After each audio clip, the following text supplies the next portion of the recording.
Imagine you lived in a kingdom with a beautiful king who took care of you. He gave you clothes and food. He was amazing and just and fair, and everything which you have, he just gave it to you. And one day he comes to you with a paper and he says, please, it's important. Can you read this paper, please?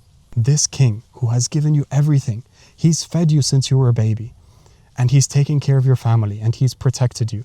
He's given you everything which you have. He's asking you to read one paper. How are you going to read that paper? Are you going to just take a look at it quickly and go da da da da da da da? Or are you going to take your time and read it with a certain space, you know? Maybe you'll even prepare before you read it. You'll read it in your mind to yourself to be ready. How am I going to pronounce this? What kind of flow am I going to give it?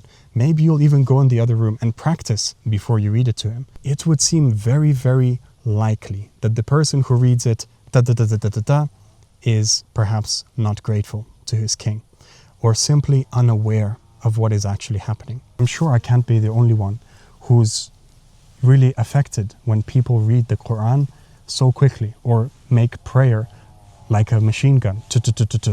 And I've done this before in the past, but the thing about prayer is that we pray together, which means that my prayer is the prayer of the Imams. If he's going quickly, I'm also going quickly. When I first accepted Islam, seeing prayer, especially collective prayer, was something so beautiful to me. It used to fill my heart. And, you know, it happened to be that it was in a place where prayer was quite slow and quite serious. And out of the first collective prayers, it was very often people would sit and they would recite after, you know, and everyone was reciting together. And it was a very emotional experience for me. This is something which I wish we did so much more, because it's unfortunate. It's quite sad when I go to a place, for example, and the prayer is like this quickly and like a machine gun. And then after, when they're reciting something after prayer, it's also like quickly, like da da da da da da da, sort of ticking the box that I did it or I didn't do it. If you're standing in front of a king or a president, people don't even like lean against the wall or sort of cross their arms. They stand straight. They're very aware of how they're standing, how their body language looks. But in prayer, very often we lean, we shake. You know, I'm making this video. I don't really tell people in person very often. And I hope that I do more in the future to, you know, say when I see something to make sure to correct it, because most people will change if you ask them.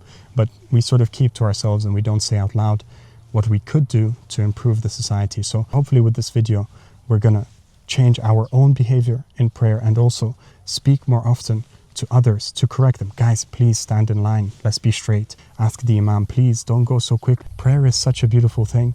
Inshallah, I hope we do a much better job with it.